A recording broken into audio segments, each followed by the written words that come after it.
To wait and keep worrying about him is madness.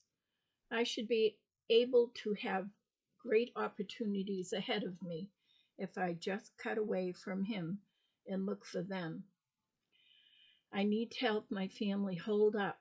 I need to be strong, get back on firm ground, and begin living for God's glory again so we can continue to enjoy our blessings and not think so much about Roger and our breaking marriage. There is no time like the present to get going on a brand new life adventure. There is nowhere else to go but up. I am still young, young enough to learn some new things and some new work, skills, hopefully, to help me support my family. I could reinvent myself if I must, right? I've always been able to work at whatever was needed for my family's benefit before and to help Roger with his dreams and goals. Now I'll just do the same thing for myself. God has been so kind to me all these years. I'm sure if I could just find the path He wants me to be on, it will be another blessed life path. I have loved and been loved by many children and people, and even if Roger couldn't show it, I believe he loved me. And so what I didn't know didn't hurt me. Thank God, with all that seems to be wrong with me these days, at least I know I can still love. We have so many wonderful things to touch, to feel, and to see. All that God has for us. I still love people, children, and life. I'm sure it will all open up to me again someday. I'm sure it's difficult to leave Roger behind and try to move ahead without him, but in time I should be able to be independent from that connection. I'm so used to pushing him, dragging his negative butt along, seeking good things for us and the family. Maybe once I can break away my heart from him, this will be easier than it ever was. I can do this, I think. I must, especially for my children. I have got to tend to their needs to make them feel secure and safe and happy again. November 30th, 2000, Tuesday. I go see my psychologist Saturday, 10:30 a.m. in Exeter. Didn't think I can do this and move on without her for some reason. Why do I still feel so weak and so helpless and fearful and shaky? God help me. December 1st, 2000. Note to self. Mandy, remember today is Friday. Try to go to the computer training from 11:30 a.m. to 1:30 p.m. at the Salem office training room. Later that day, I totally forgot and missed the appointment for the computer training, which might have helped me. Darn, I moved the note. I can't do that. I forgot everything. Kid, I hate it. Can't remember crap anymore. Living from note to note in front of me. If it's not in front of me, I don't remember to do things, to go places. Appointments. December 5th, 2000. How do I feel? Well, the winds are howling outside like the Wizard of Oz in Dorothy's tornado. I hate having to leave Lauren and Jack at home alone while I'm here working. I fear that a tree will fall on them or something. I wish I could be home raising them properly like I did the other children. They need me right now. They do not understand why this is happening to us. God help us. I don't believe both parents should work long hours and be away from their children this long, leaving them to practically raise themselves without guidance and supervision, even if they are 12 and 14 years old. If Roger would just try to be around to pick up some of the slack with the boys, it would help while I try to develop my own career so I can make enough money per hour to take care of the family and our home. Help, like the help he had the privilege of getting from me for all those years that I was there for him during his career development. I feel it's hard on children when they are left alone to make their own choices with no parent at home with them this much, especially during their family crisis. Roger, I don't think I'll ever be able to forgive you this time for robbing Warren and Jack of their sense of safety and security just so you can spoil yourself with your friend and harlot boozing and neglecting them for a more self centered life. I don't choose to be away from them. You have forced me on on me and upon them. It was one thing when you were sick with your heart attack and couldn't seem to help the 6 years of neglecting Warren and Jack. But they loved you and were patient in accepting you, near you when you watched TV together as being enough for them, believing it would get better once you were well again. No one ever expected that you would instead take off with the childless harlot and abandon us all for a new life with your children as a burden of chore to even visit them. Roger, you are a selfish, self-centered, irresponsible ass, just like you always said you were. But I wouldn't believe you wanted to be that. Now I see it was the true you all along. I fought for you and hoped for you and waited for you to grow more worthy of the blessings God gave you, like the honor of being father to all our wonderful children. I should never have picked you to father my children, especially the last three. You really didn't want them at all, did you, Roger? I picked the wrong person to be a father for them, and I will do everything I can to make it up to them now. But if you don't turn it around and begin to pay attention to your children and their needs, you will do more damage to them and yourself than you could know. And I will, in fact, then truly hate you more and wish you and that harlot you rode out of our marriage on to go to hell forever more. That was the end of chapter 31. I'm going to move on and continue with chapter 32, title Surprise Phone Call. So this is chapter 32. December 6th, 2000, Wednesday. Work 4 p.m. till 12 midnight. Today I got a surprise phone call. My friend Gil called me at work. He had a prostate cancer scare. He's okay now. Hopefully we discussed his music.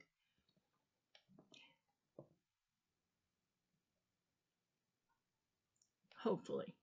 We discussed his music. He is starting to play again. I was so glad to hear that. I had been surprised that he had given it up for so many years. I know he loved it. He said he bought a new acoustic guitar in Boston and is beginning to practice again. Isn't it funny? On the way to work today, the song P.S. I Love You came on by the Beatles. It was our song in high school. It was like a signal to call him and see how he and his family were. But he called me instead. How funny is that? We had a wonderful talk, and it brought back wonderful memories and feelings of more carefree, youthful, happier times. I'll always enjoy hearing from him. Remembering some of the fun times was wonderful medicine for me. I think it has helped me with going through all I am with the divorce. He reminds me of who I was before all this crap, and it gives me hope for finding myself again and getting on track for my next life adventure with my kids. I may not be a wife any longer, but I will always be a mother. I must get stronger and find things to do with my boys that will help fill our lives with joy and keep our relationship strong, like fishing, camping, traveling to educational places. Maybe. December 7th, 2000, Thursday. My therapist sent me to see Dr. Black, a neurologist. She is now saying I should be getting better by now. I shouldn't still be having so much trouble concentrating and remembering and singing and driving and screaming and all this confusion and craziness with depression. She thinks something else might be wrong. I can't do things without going from note to note to note, entry to journal entry. I can't hold on to what happened this morning or yesterday.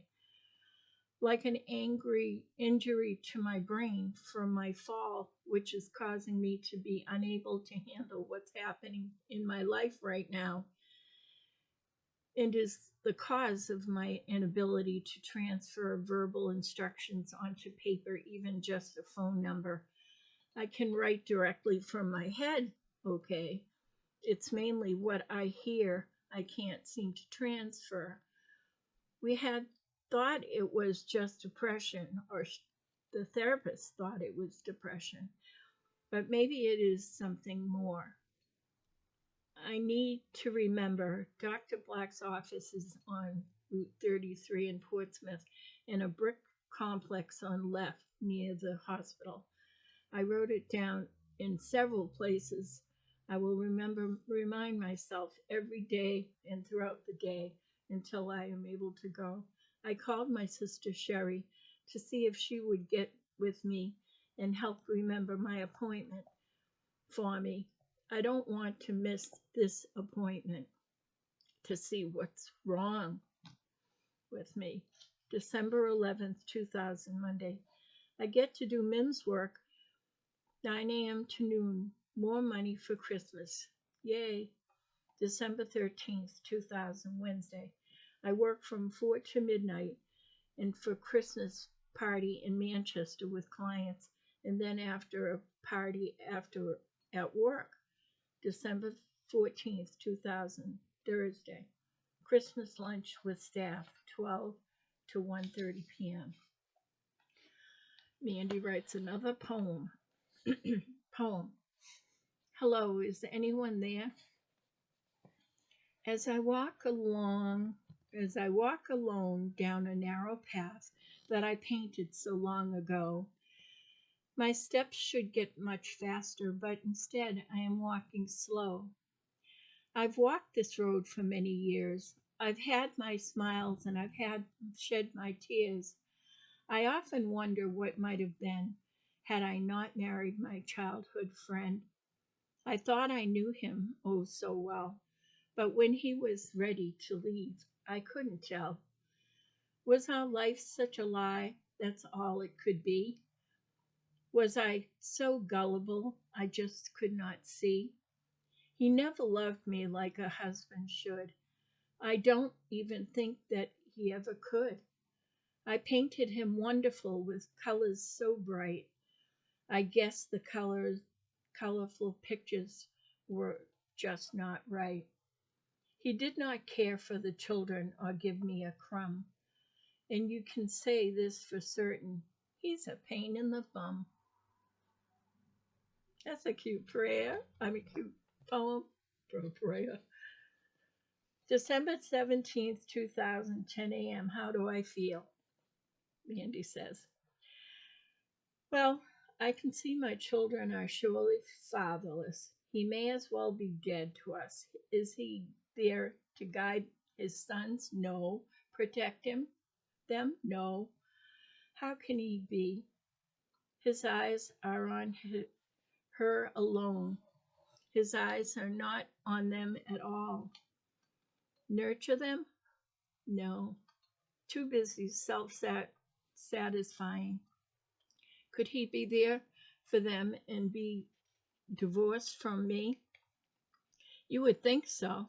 A man should be able to still be a father to his children despite divorcing their mother, but he just doesn't have the time. It's not in him, I guess. He can't tune into the kids unless he has someone telling him to, like I used to. 9 months is a very long time to wait on wishing and waiting for him to show care. After he left, the children notice this. He pretends it's not happening. He pretends even his not seeing his children is my fault. I'm always at work and they are here alone. What's to stand in his way?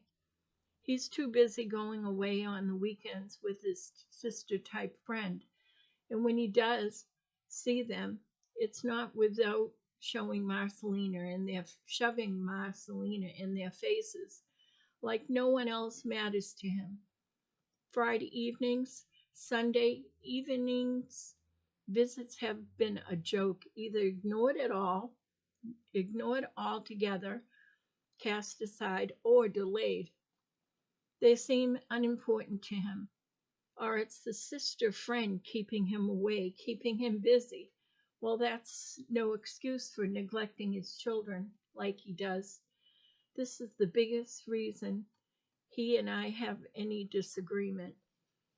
It has nothing to do with his oldest children and the two youngest, which the last of the minor age children.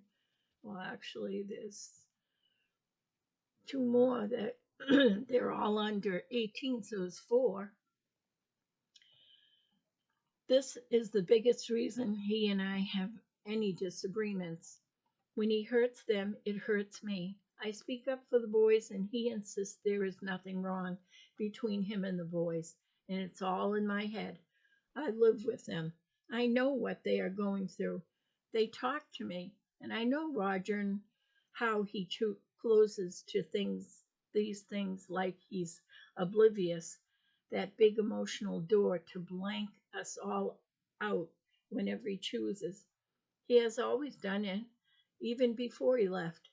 But I used to be able to get the door open for the kids' sake, but now he does not hear me either.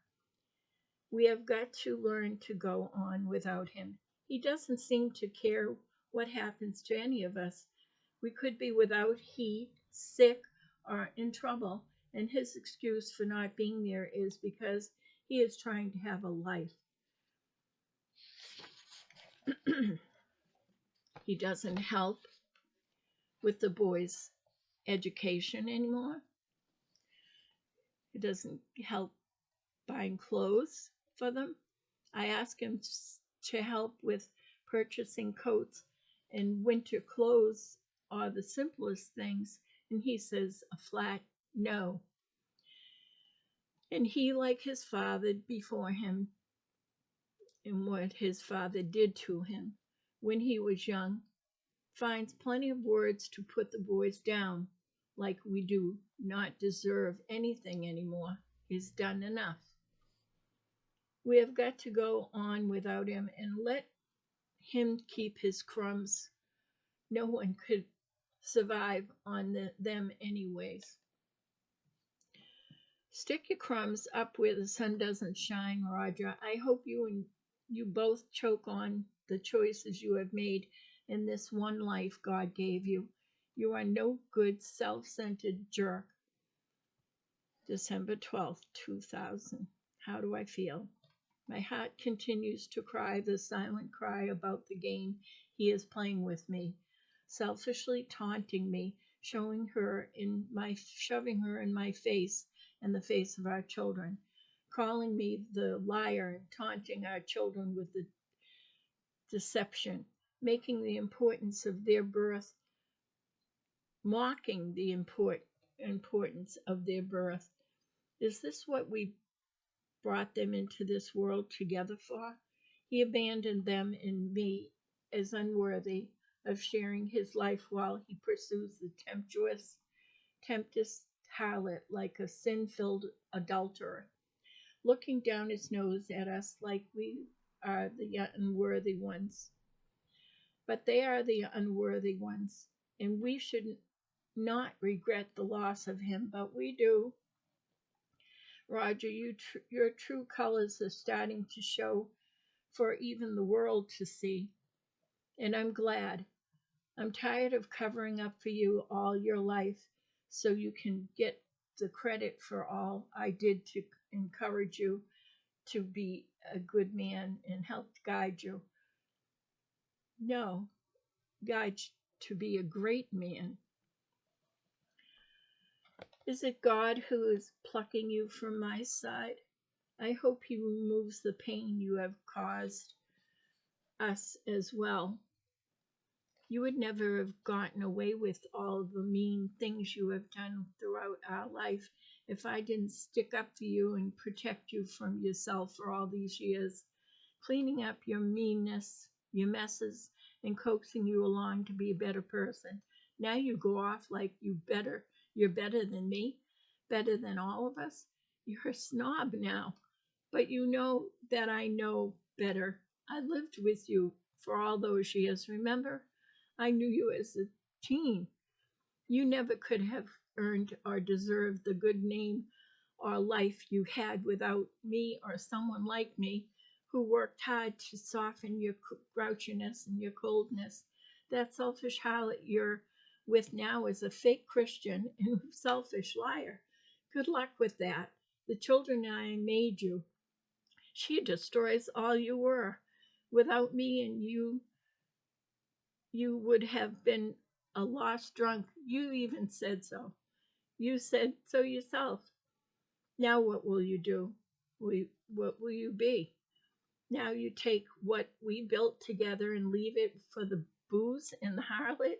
You leave me with your back bills and responsibilities, you jerk. I gave you my love and devotion freely, and you gave me crumbs that I accepted as a dutiful, loving wife. Go ahead, keep neglecting your duties as a father, and Warren and Jack will grow to have no respect for you. And this time, I'm not going to speak on your behalf. I'll let your actions speak for your words, and I won't color them in for you anymore, and people will see the true you. And the children are already seeing their loveless father the way he truly is. Grow up, Roger, and stop infecting us with your icy hearted ways. Dump your harlot, go to church, and mean it this time, and get help. Together, you are both God talking fakes. So, how do I feel? How should I feel? It's funny. He leaves us in his child support, or he is supposed to. He leaves us in his. If it wasn't for the adoption subsidy on and Social Security subsidy for the other kids, we never would have had our own home or got any bills paid because that's what Roger has always been like. Now, the last three children are biological, and he's gone away. Now the last check comes from the adopted child in January, and he leaves in March. What do you think that tells me? What a coincidence! Christmas is almost here, but another has changed there. Nothing has changed there. He hasn't given a dime to help. This time, every year was always a blank where he was concerned. He would never come up with any money to buy Christmas presents for the kids until a couple of days before Christmas, with his last paycheck before Christmas. I never knew if we were coming or going. He always said next week, but next week never came with him. He could never get into the spirit of giving. He could never get warm or toasty about anything, especially a holiday. It was always just a nuisance to him. He would hold out until the bitter end to tell me we can't do much about Christmas this year. And he did the same thing every year. It became a game for him, I think.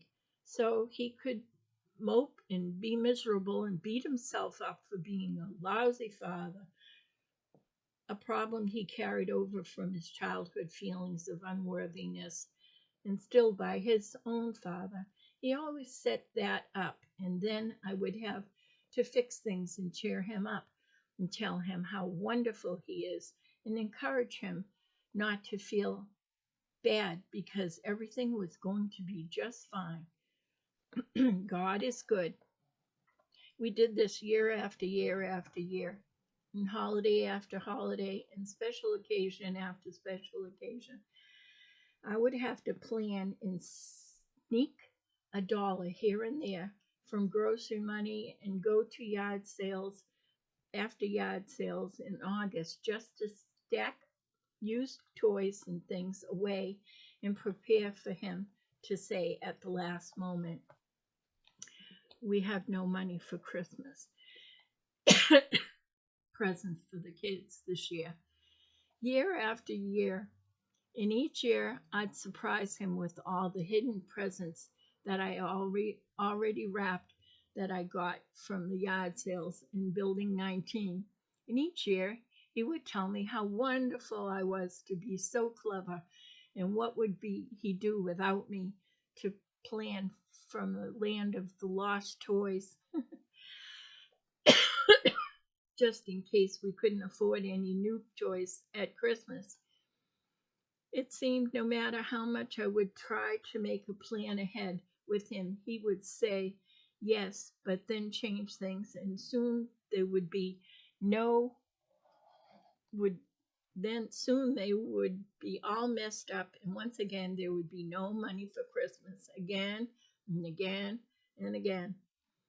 Like it was all just a yearly game he needed to play so he could beat himself up and call himself no good and how lousy he is, so that I would save him and have to hug him and tell him he is a good man and everything will be all right.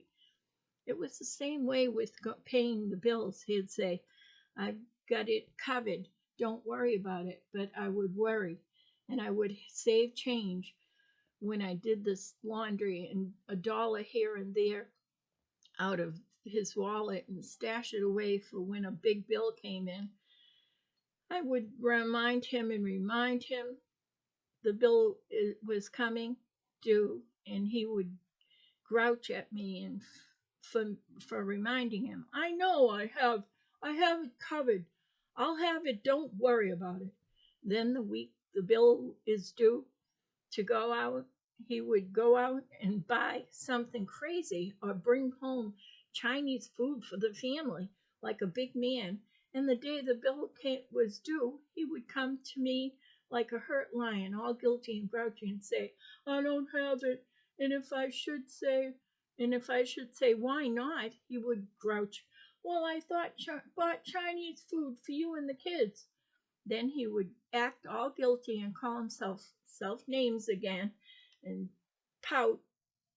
And like I did for Christmas, I would surprise him with the pennies and dollars I had piled up all month just in case of emergency and bail him out of the situation. And if I still didn't have enough saved for the bill, my mother and father would bail us out of the situation.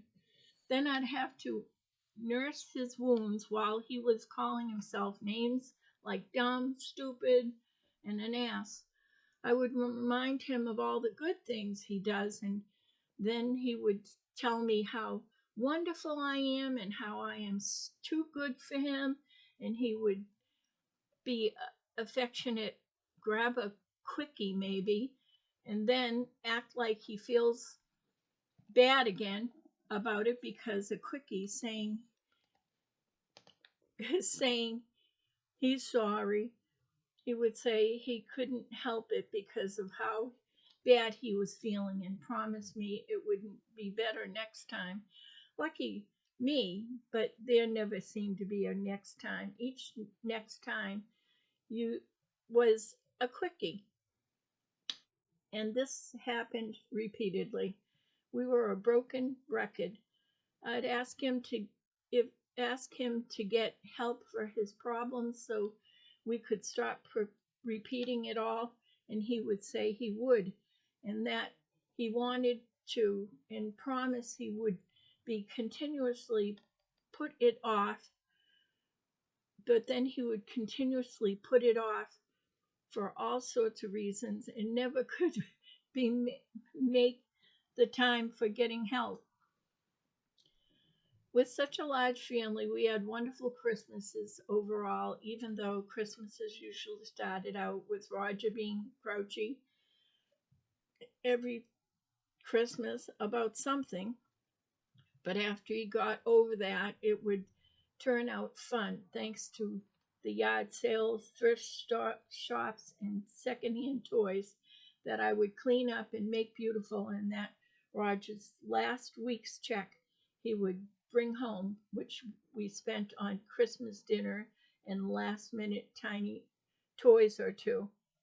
The kids did not realize the things that were happening to make our Christmas what it was, but at some point in the day, we would always have to hit a snag with Roger. Usually, RJ would always lose one of their favorite toys before Christmas was over, when RJ would punish him for some silly thing he did and take it away from him and put it up for the week.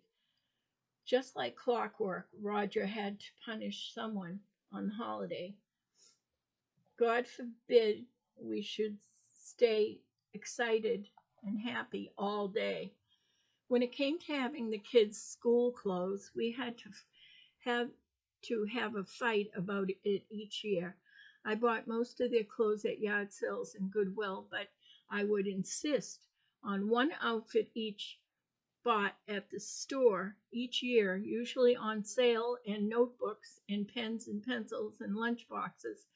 I stood firm with that. You see, he did not have a good childhood with his father, and he seemed to need to be mean to his kids like his father was to him. I knew this, and he knew this, and that's why he kept promising he would go for help, get some help. One minute he would buy them a toy he himself liked, like a remote control car, and the next minute he was punishing them for something by taking the toy away from them, and then he'd play with it himself. Then I would try to reason with him and remind him he was acting like his father, making the child feel unworthy, and he would act all guilty and then be the one to give the toy back, but not without letting the child know he was bad, and thus lucky he was getting the toy back so soon.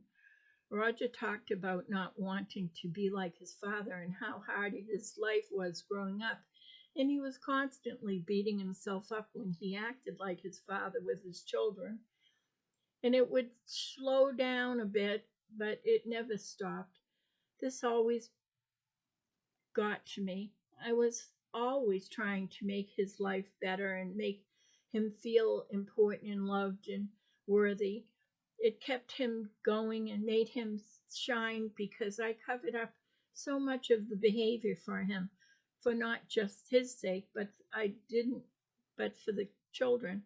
I didn't want the kids to feel he didn't love them, but I know he did, but I can see it became my biggest daily job and a main life purpose in our marriage to build him up despite his repetitive mistakes. No, no wonder I don't know how to live for myself now. Boy, do I need help. My life is his buffing his behavior in his life. I don't know what my life is anymore.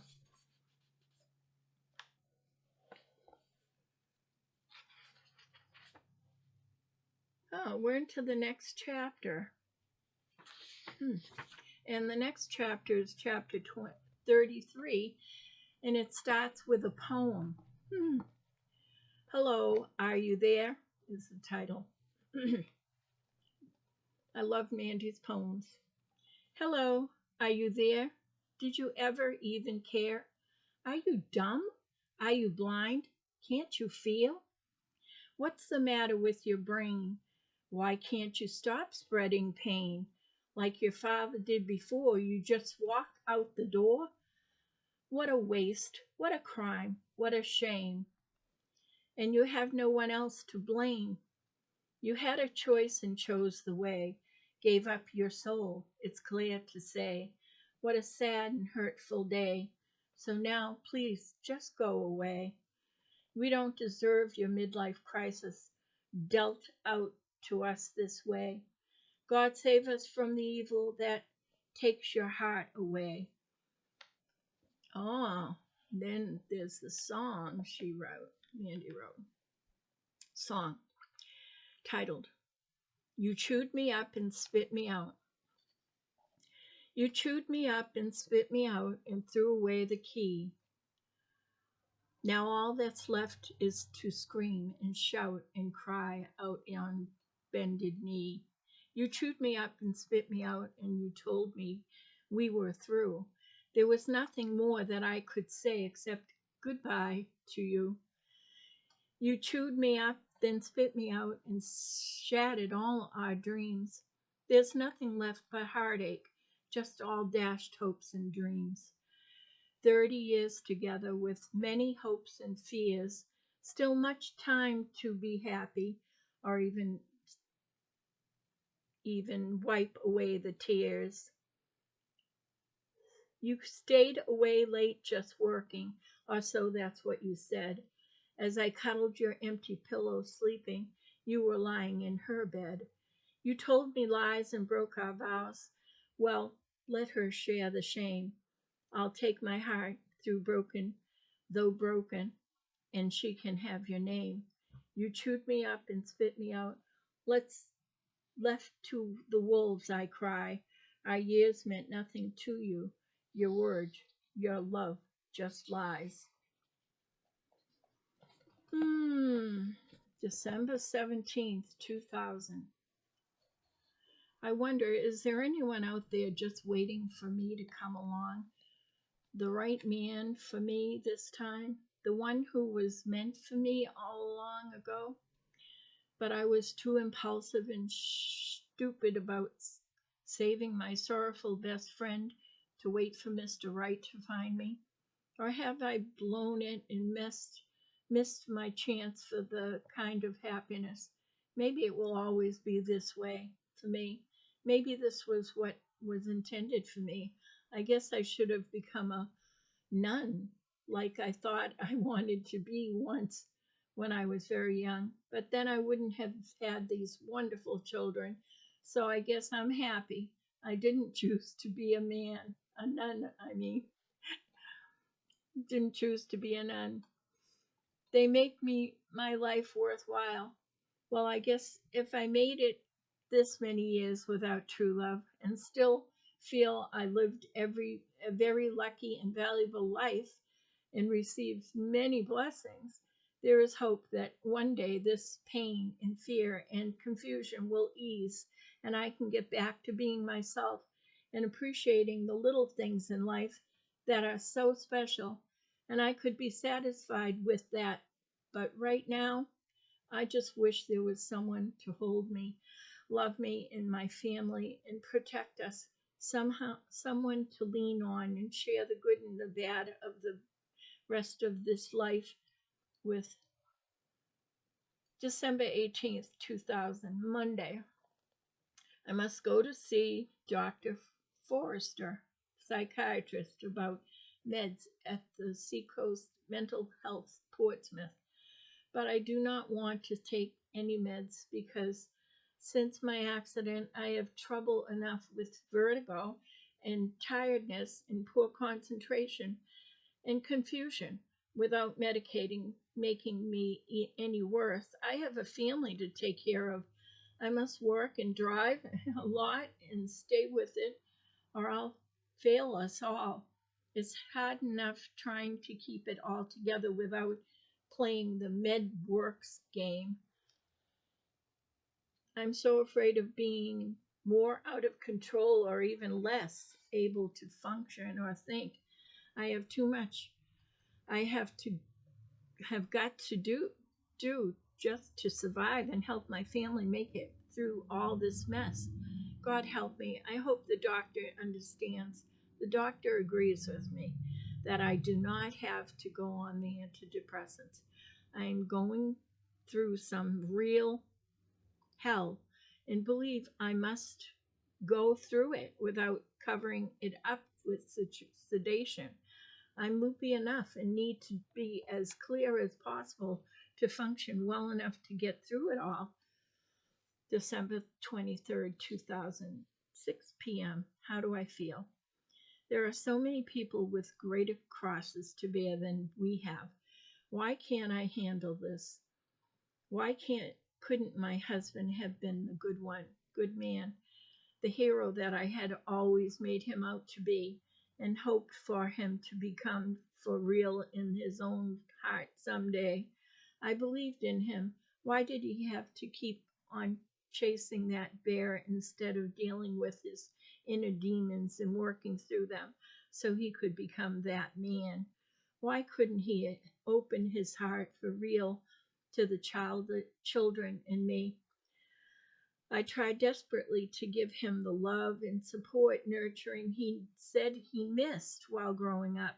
My parents did too. They loved him like a son.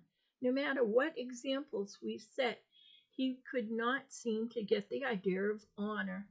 And now I see he doesn't get it about God or marriage vows or fatherhood. I thought he would be our hero, and instead he has been the one who continues to hurt us.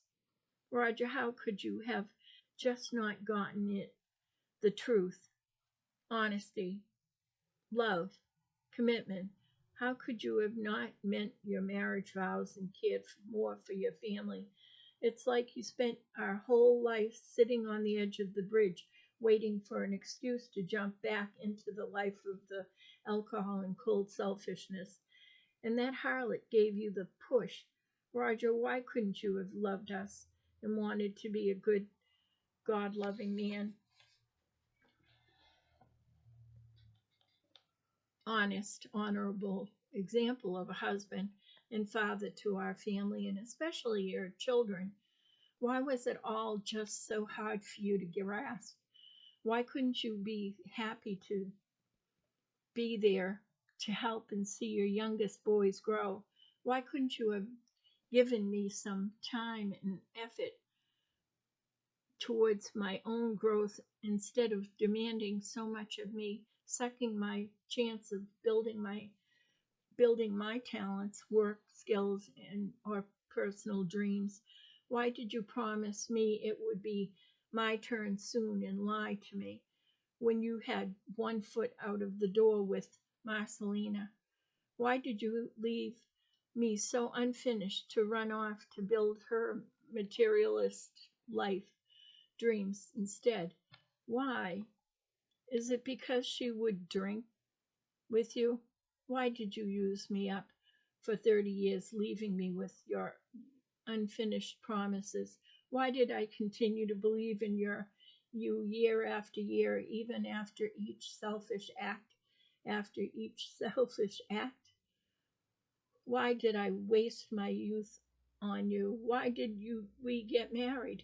Why did you stay this long pretending you were happy and proud with our growing family, pretending to be on the same page with me about our God, our children, and our life together? I feel like I will never be able to stop crying over year, this year, last and largest failure to our family and me.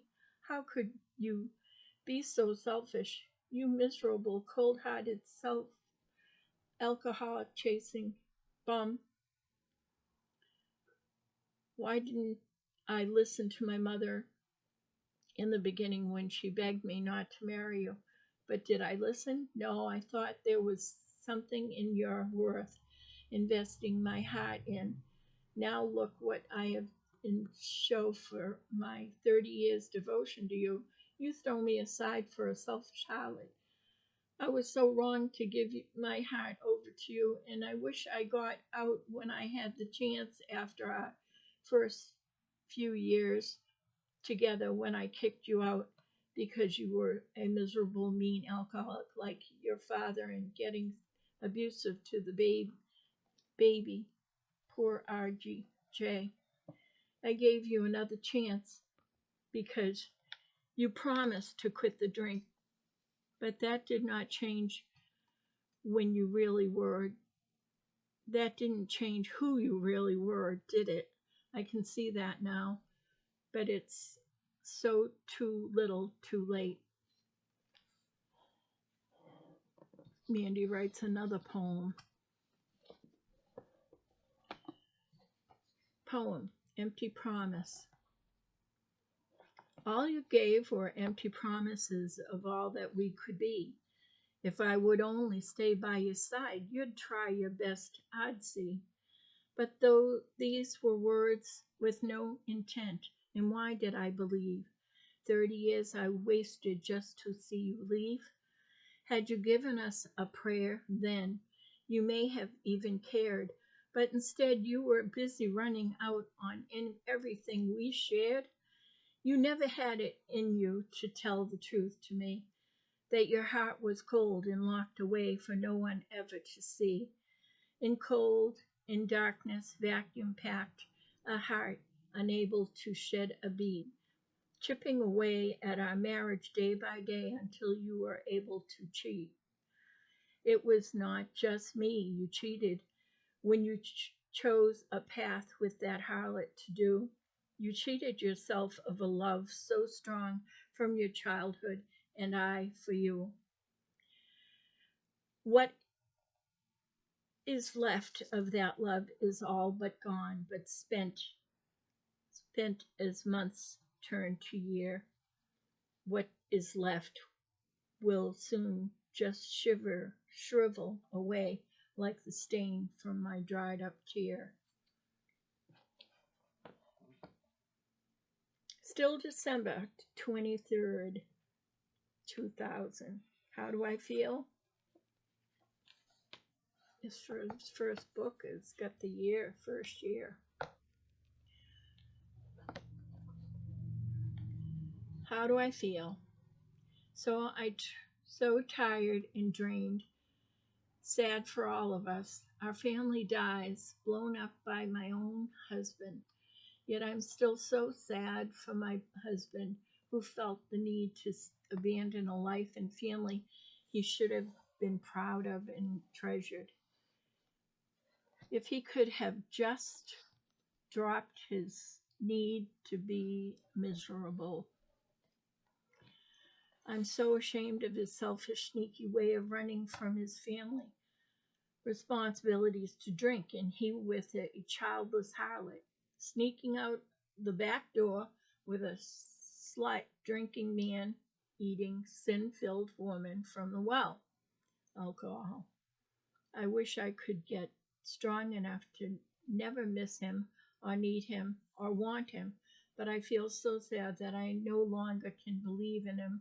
That was my life, believing in him, Roger, hoping for him, Roger, trying to fill the emptiness in Roger from his childhood, from his broken home in his youth, and now he gives that kind of life to his own children.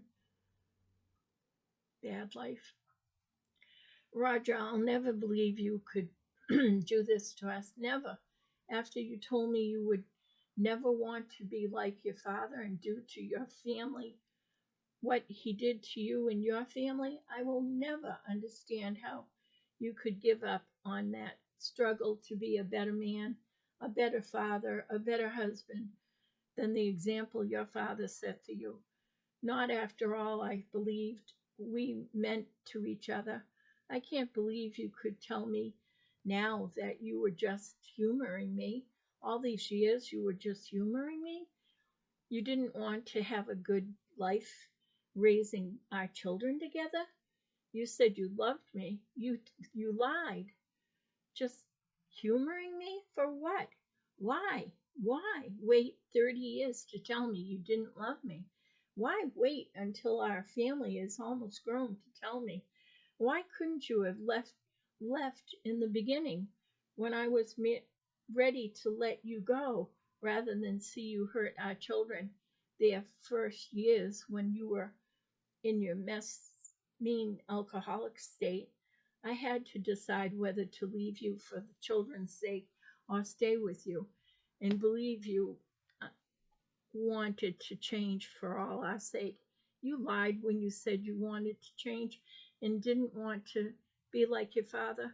Was it just to keep me believing in you so you could keep me and my parents helping you and picking you up each time you fell? We were patiently trying to help you, pulling for you to work through your problems and standing beside you. You conned me into giving up any chance of being treated with love with a tender hearted man and loving husband like Jack might have been, would have been, my friend Jack, just so I would always be there for you as a dutiful wife. And you held back the loving intimacy a man gives his wife to show his love. You kept begging me to understand that was not what you wanted and kept promising me that you would get help for your problem with intimacy one day. Why did I continue to believe in you and believe that lie? It was never going to be my turn, and without the alcohol in you, I don't believe it will ever be your harlot's turn in that area either. Remember that's just what the pastor said. Her pastor said, if you don't work out your problems with me, you will just take it with you. Not that you seem to care much these days. I know this. I don't con- I can't continue to let you treat my children abusively, though, the way you are doing now, by pulling them down or neglecting them as you have been these past 9 months now. You're turning your back on them, treating them like it is their fault you are going and my fault. That's why you'll never grow. You don't take responsibility for your actions. I guess you never did. You just used to let me clean up your messes and set things straight for you repeatedly and remind you what to do, which you do the right thing. You used me. Might I warn you, if I only could, your children are not happy with having to scrape the bottom of the barrel for a crumb from you. It is beginning to take its toll on them. Your relationship with them is falling. It's almost like you have always been a dead-faced man, and and I, your makeup artist, oh, like the person at the morgue who is there to make the person seem alive and just sleeping. I can't do that for you anymore. I can't do that now, can I? Not with her in your eye. I never remember you ever saying the words I love you to the children or me or anyone unless I prompted you to. You are just a parrot, no true feelings, and I can see now you humored me when you told me you wanted to be able to say loving things to your children and me on your own, but just had trouble doing it because of your messed up feelings from your youth. Yeah, sure. I don't believe that one anymore.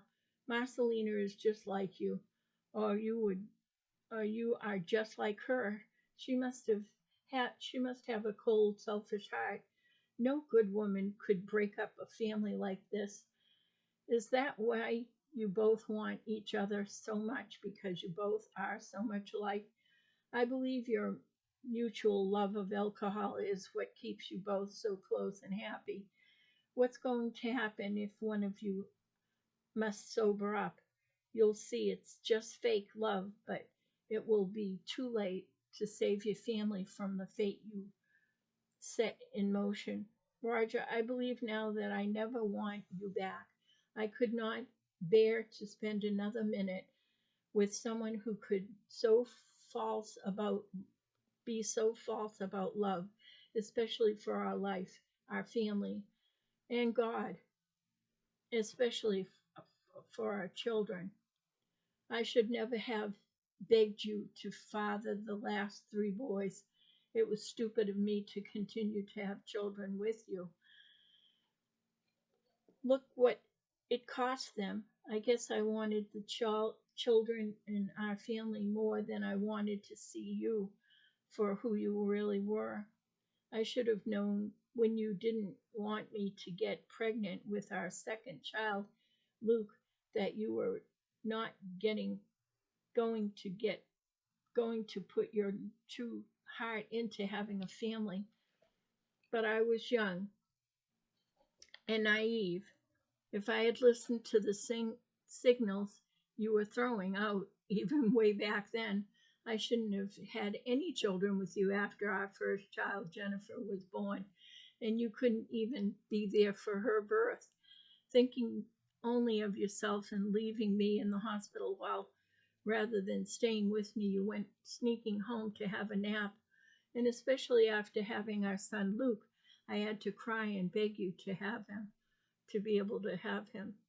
Why had you pretended to want to have a large family and agreed to have 12 children with me before we were even married and then change your mind so quickly? I guess that was your first bold-faced lie to me before we were married. And you said that just to get me to marry you. Obviously lied that you wanted that too. It shouldn't have hurt so much for you to be with us or love the children. I should have realized from the beginning that waiting for you to get over your childhood pains and wake up to see what a wonderful life you were having with me and the children was never going to happen. I tried with all my heart to make it work for you. I gave more to you than a person should have to give in a relationship. I gave up more than I should have had to. My youth, my own self-growth of my own talents that might have helped me get a better job that suited me and make enough money to support our family after you walked out on us all so abruptly.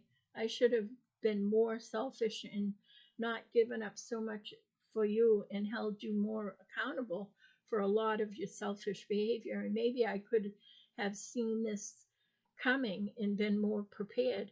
You are heartless. You say you want a life without us? Well, go. Bye. See ya. And I certainly would never want to be you or that harlot you rode off on. That's the end of chapter 33. And I think I'll stop now. It was nice getting these few chapters together. Excuse me. We're getting towards the end of the book, the first book of Mandy Kelly's life. And I hope you're still with me on it. And hope to see you soon. Have a good day. Bye.